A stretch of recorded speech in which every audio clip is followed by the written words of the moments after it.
I was sitting across from Amanda at our favorite Italian restaurant downtown, watching as she checked her phone for the fifth time in 20 minutes. We had been together for 3 years, but something felt off tonight. Her eyes darted from me to her screen, fingers tapping nervously on the table. When a text notification from work colleague flashed at midnight, my stomach dropped. Who texts about work at this hour? My intuition was screaming that something was wrong. I had built my life around this woman, but in that moment I felt everything starting to crumble. Before I tell you how my world came crashing down, let me know where you are watching from in the comments, and hit that like and subscribe button to join me on this journey of heartbreak and unexpected redemption. I am Julius, a software engineer based in Seattle. Before meeting Amanda, my dating history was nothing to write home about. A few short-term relationships that fizzled out naturally, followed by a solid year of being happily single. I was not actively looking for anyone when my buddy Travis insisted I come to his birthday party at a rooftop bar downtown. That night changed everything. Amanda walked in wearing a blue dress that made her stand out in the crowd. Her laugh caught my attention from across the room. When Travis introduced us, I was immediately drawn to her confidence and the way she maintained eye contact during our conversation. She worked in marketing for a tech company, which gave us plenty to talk about. We exchanged numbers that night, and I asked her out for coffee the following weekend. When she showed up at the local coffee shop wearing glasses and casual clothes, looking completely different yet equally beautiful, I knew I was in trouble. Our first date lasted 5 hours. We moved from coffee to lunch to an impromptu walk along the waterfront. Conversation flowed effortlessly as we discovered shared interests in travel, crime documentaries, and a mutual love for Thai food. By the time I walked her to her car, I was already thinking about our second date. The early days with Amanda were nothing short of magical. We spent weekends exploring hidden trails in the mountains, attending food festivals, and having movie marathons at my apartment. She was spontaneous in ways that balanced my more structured personality. Amanda would surprise me with tickets to concerts for bands I mentioned liking, or would cook elaborate dinners just because it was Wednesday. What made me fall for her completely was how she interacted with the important people in my life. She remembered details about my friends and asked thoughtful follow-up questions. She brought my mom a specific type of tea from a specialty store after hearing her mention it once. These little gestures showed me she was invested in my world. After a year together, moving in seemed like the natural next step. We found a 2-bedroom apartment with a view of Lake Union that we could barely afford, but Amanda insisted it was perfect. My friends gave their seal of approval, especially my best friend Derek, who said she was the best girlfriend I ever had. My parents adored her, and my mom not so subtly asked about my proposal plans during every phone call.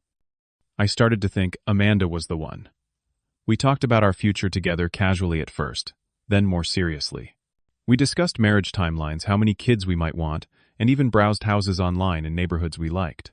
I started setting aside money each month in a special savings account for an engagement ring. Looking back, the warning signs started around our second year together. Amanda became increasingly attached to her phone. She would take it with her everywhere, even to the bathroom. It was always face down on tables, and she changed her password, which she had freely shared with me before. Then came the unexplained absences. Work happy hours that went until midnight. Sudden girls' nights with friends I had never met. Shopping trips that yielded no bags or receipts. I noticed changes in her appearance, too. New lingerie, I never saw her wear different perfume on certain days, more effort into her outfits for what she claimed were regular workdays. Amanda introduced me to some of her coworkers early in our relationship, but suddenly, there were new names she mentioned that I had never met. Tyler from accounting. Jessica from the marketing team. Michael from client relations. Whenever I suggested joining her for after-work functions to meet these people, she would find reasons why it would not work out. Our intimacy decreased noticeably, both physical and emotional. Conversations became surface-level, focused on logistics rather than connection. When I tried to discuss deeper topics, Amanda would claim exhaustion or start an argument about something unrelated. I dismissed these warning signs as stress from her recent promotion. I told myself she was working harder to prove herself in her new role. The changes in our relationship were temporary, I thought. I was wrong. The first solid evidence came when Amanda fell asleep on the couch with her phone unlocked. I am not proud that I looked, but my gut feeling had been growing too strong to ignore. What I found were text messages with someone saved as Michael. They were flirtatious with inside jokes and references to having seen each other recently. I woke her up and confronted her immediately. After initial denials, Amanda broke down in tears. She confessed to a one-time mistake with a coworker during a business trip to Portland. She described in painful detail how she had felt neglected by me in recent months, how Michael had been supportive during a stressful project, and how they had both had too much to drink after a successful client meeting. I was devastated.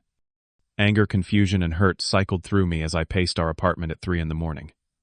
Amanda followed me from room to room crying and begging for forgiveness.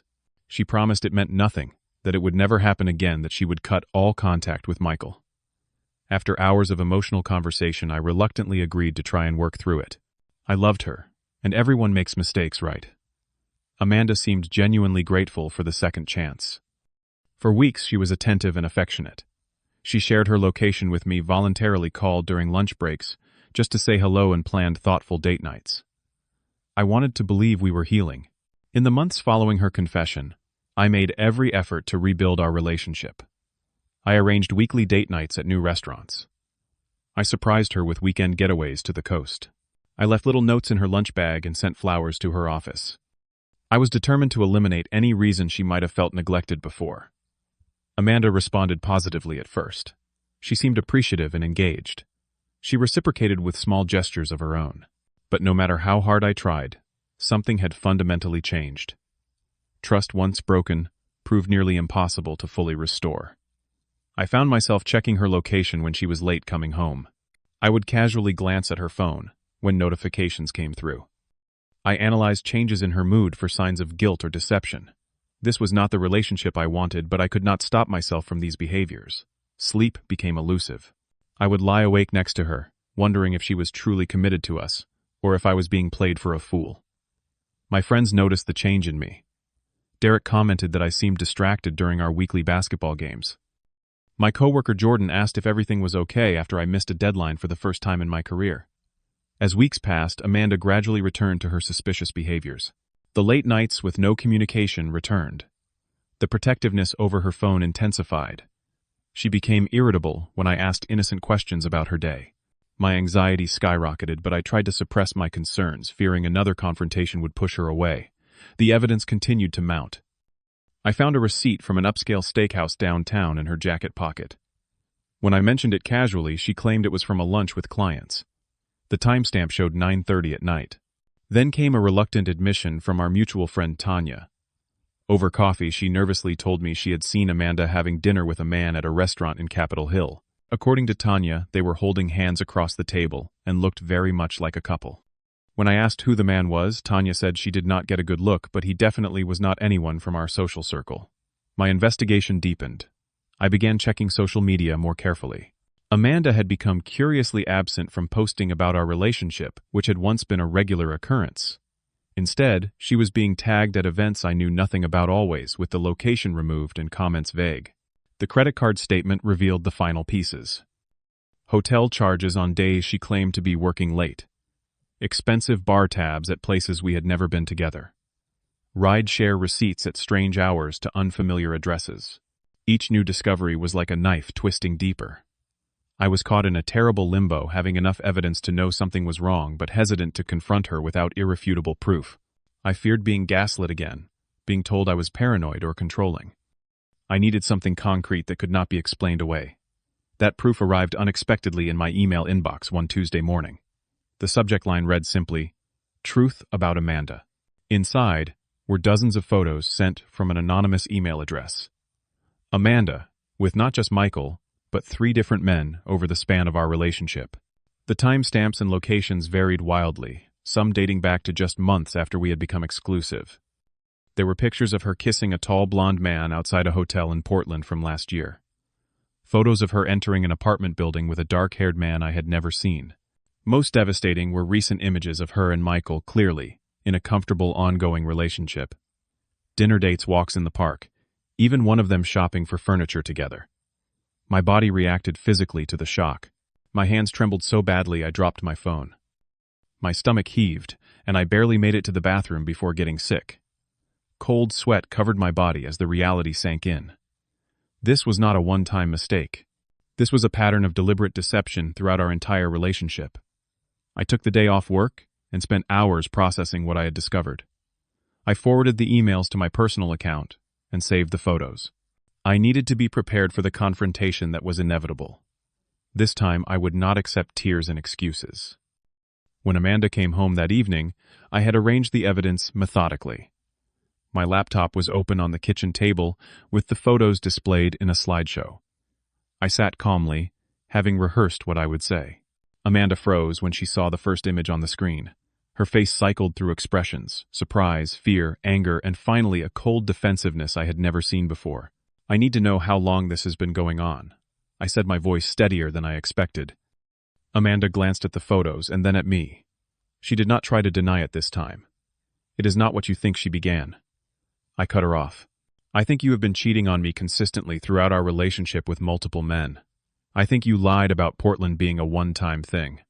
I think everything between us has been built on lies." Her response shocked me. Instead of more apologies or explanations, Amanda went on the offensive. "What did you expect?" she snapped. "You are so boring, so predictable. Same routine every day, same conversation topics, same boring sex. These other men give me what you cannot." I sat in stunned silence as she continued her verbal assault, each word more cutting than the last. "You will never find anyone like me," she said with cruel certainty. "Look at yourself, Julius. Average looks, average job, average life. I was the best thing that ever happened to you, and you were too stupid to realize it." The breakup that followed was ugly. Amanda packed essentials, while continuing to belittle everything about me. My appearance, my personality, my prospects. She said things specifically designed to cut deep, targeting insecurities I had shared with her in moments of vulnerability. When she finally stormed out, slamming the door behind her, I collapsed onto the couch.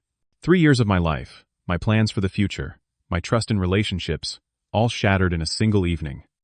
I had never felt so utterly alone and worthless. The days following Amanda leaving were the darkest of my life. I called in sick to work for the rest of the week, unable to function or focus. The apartment we had chosen together now felt like a museum of lies. Photos, furniture, even kitchen appliances we had picked out together now seemed tainted. I could not sleep in our bed, so I moved to the couch. I barely ate. I ignored calls from concerned friends until Derek used his emergency key to check on me. Finding me unshowered, unshaven, and surrounded by takeout containers, he immediately stepped in. Derek helped me find a new apartment and moved me out of the old place, while Amanda arranged to get her remaining belongings. My other close friends formed a rotation, making sure I was eating and getting out of the house occasionally. Their support was vital, but the pain remained overwhelming. I began seeing a therapist named Dr. Russell, who specialized in relationship trauma. Our weekly sessions gave me a safe space to process the betrayal and begin understanding that Amanda's behavior was not a reflection of my worth. Even with support, there were moments I was not sure I would survive the heartbreak. I lost 15 pounds. I developed insomnia.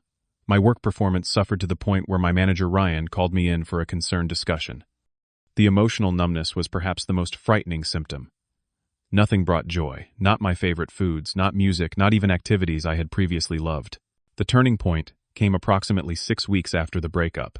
I was sitting alone in my new sparsely furnished apartment, staring at the wall when a thought crystallized: Amanda was still controlling my life through my reaction to her betrayal. Every day I spent devastated was another day she won. That realization sparked something in me. Not immediate healing, but a determination to rebuild. I took out a notebook and began writing specific goals for my recovery. Not just vague intentions like move on or feel better, but concrete, measurable objectives. I created a structured plan with daily, weekly, and monthly milestones. Physical goals like returning to my normal weight and establishing a consistent exercise routine. Professional goals including catching up on my backlog of work and pursuing the promotion I had been putting off. Social goals of reconnecting with friends I had neglected during my relationship with Amanda. I found a new apartment in a neighborhood I had always wanted to live in, but Amanda had disliked. It was smaller, but had character with exposed brick walls and large windows. Decorating it with only items that reflected my personal taste became a therapeutic exercise. What followed was 6 months of intensive self-improvement. I joined a gym and worked with a personal trainer 3 times a week. The physical exertion helped me sleep and provided a healthy outlet for lingering anger. Gradually, my body transformed. I regained the weight I had lost and converted it to muscle. My energy levels increased, and people began commenting on the change in my appearance. At work, I channeled my emotions into productivity. I stayed late, volunteered for challenging projects, and rebuilt my reputation for reliability. When a senior position opened up, my manager encouraged me to apply. The promotion came with a significant salary increase and the opportunity to lead my own team. Therapy continued weekly, then bi-weekly, as I developed healthier thought patterns. Dr. Russell helped me recognize the red flags I had ignored and establish boundaries for future relationships. Most importantly, I learned that my value did not depend on Amanda or any partner validation. I reconnected with old friends and made new ones.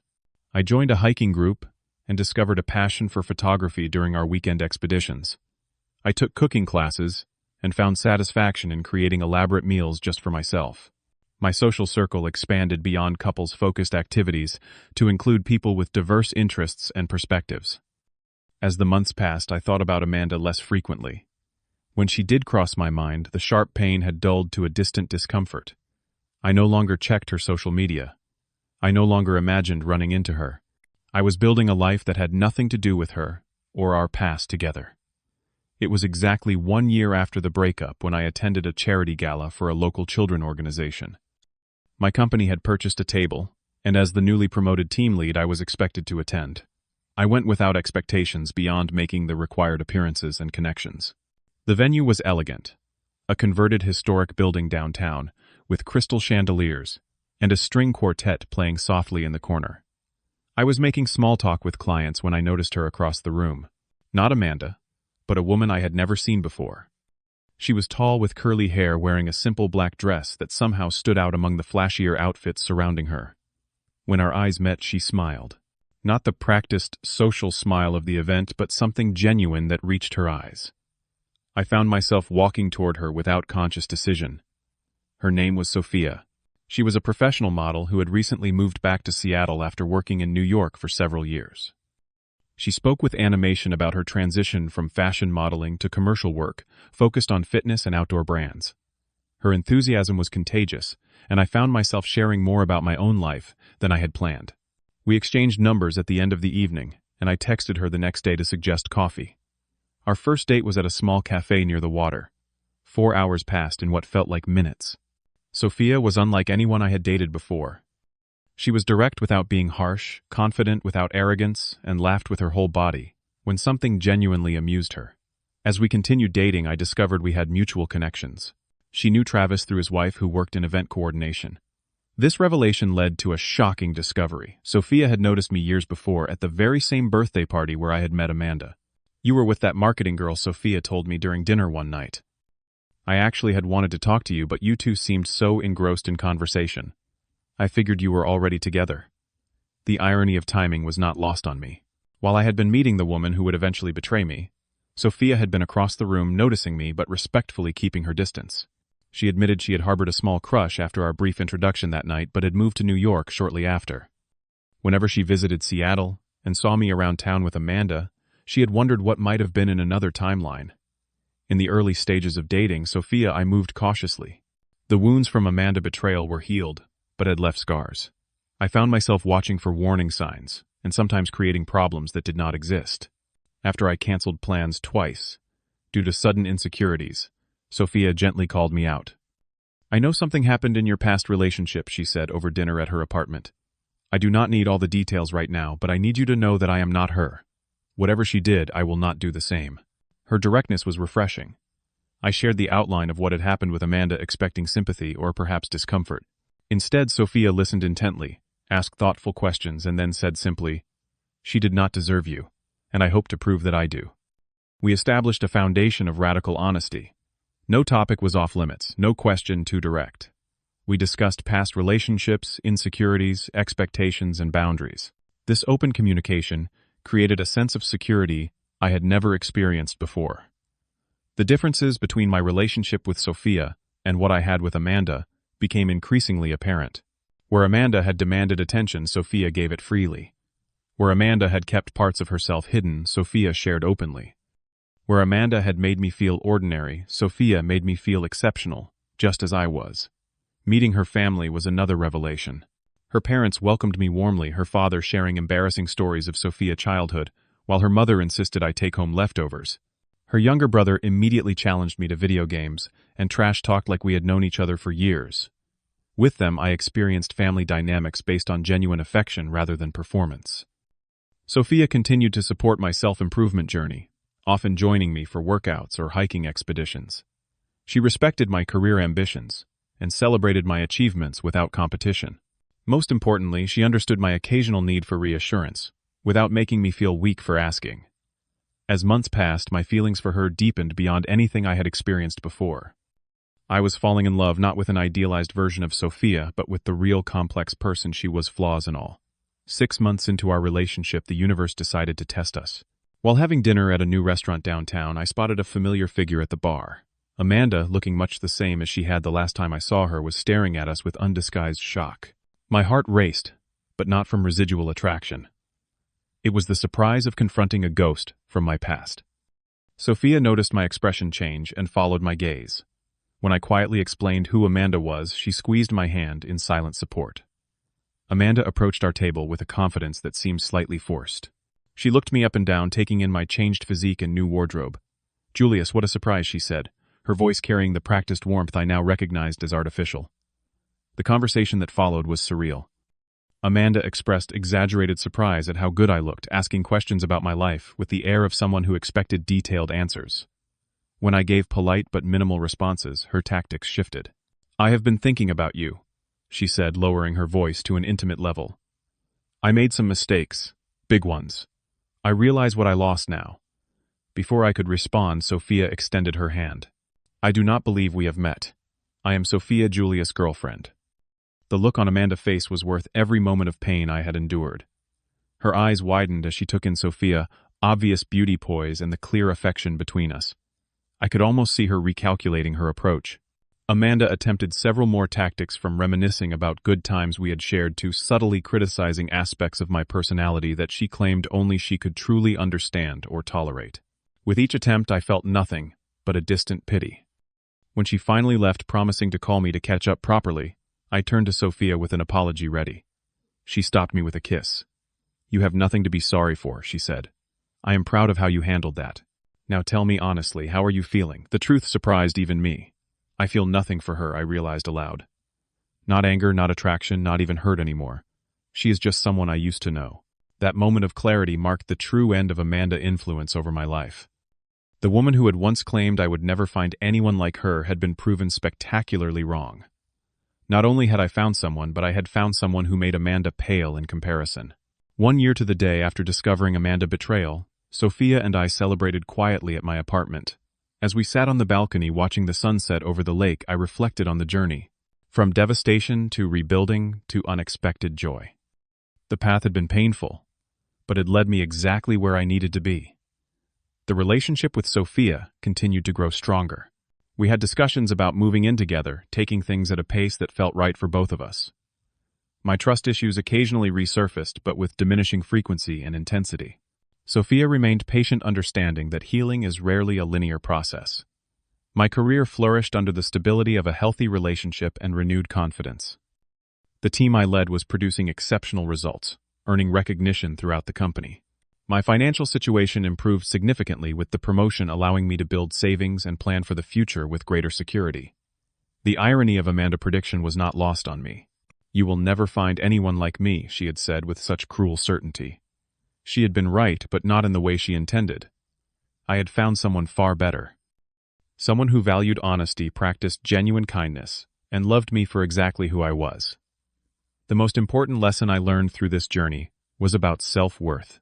No relationship, no matter how intense or promising, should be the sole source of your identity or happiness. The work I did during those months alone built a foundation of self-respect that made my relationship with Sophia healthier than anything I had experienced before. I also learned to trust my intuition. The warning signs with Amanda had been present long before I discovered concrete evidence. That gut feeling that something is wrong is often your subconscious processing information your conscious mind wants to ignore. Now I listened to that inner voice without dismissing it. Perhaps the most unexpected lesson was about gratitude for pain itself. Had Amanda not betrayed me so completely, I might never have rebuilt myself into the person who was ready for Sophia. I might never have discovered my passion for photography, advanced in my career, or developed the emotional toolkit I now possess. Sometimes the worst moments of our lives are necessary catalysts for the best ones. Has anyone else experienced something similar? When a painful ending led to an unexpected beginning? Share your story in the comments below. If this resonated with you, please hit that like button and subscribe for more real-life stories about growth and resilience. Your support means everything as I continue sharing these personal journeys. Thank you for listening.